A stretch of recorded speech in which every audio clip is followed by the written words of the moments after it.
LIC music purchase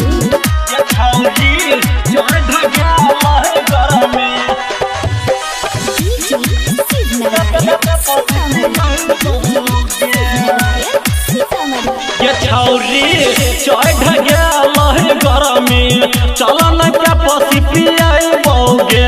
गे छौरी चढ़ गया गरमी चलन के पसी पियाई बौगे पसी पियाई बौगे गे छौरी कोका कोला पियाई बौगे त तोरा लके जइबो सुबोल चिल्ड्रन पार्क के घुमई बौगे गे छौरी चढ़ गया गरमी चलन के पसी पियाई बौगे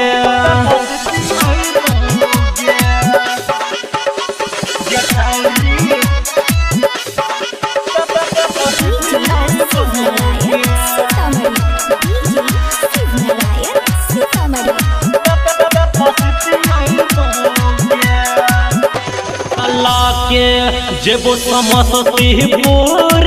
मधेपुरा घुमैबो जरूर गे छौरी सहरसा घुमैबो जरूर तला के जेबो समस्तीपुर मधेपुरा घुमैबो जरूर गे छौरी सहरसा घुमैबो जरूर ता होटल श्री राम में तोरा हम लस्सी पियाई बौगे गे छौरी चढ़ गया गरमी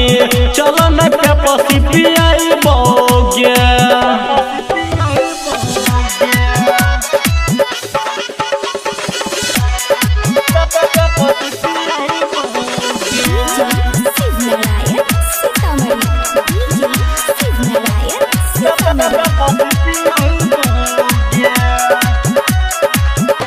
बंसी धर के गाम घुमैबो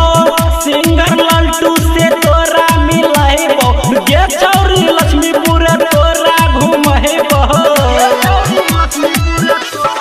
बंसी धर के गाम घुमैबो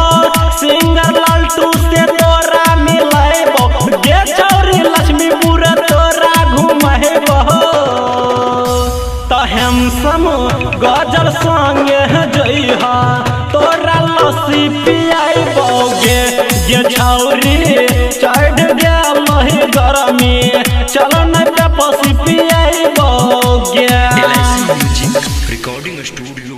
त्रिवेणीगंज सुपौल।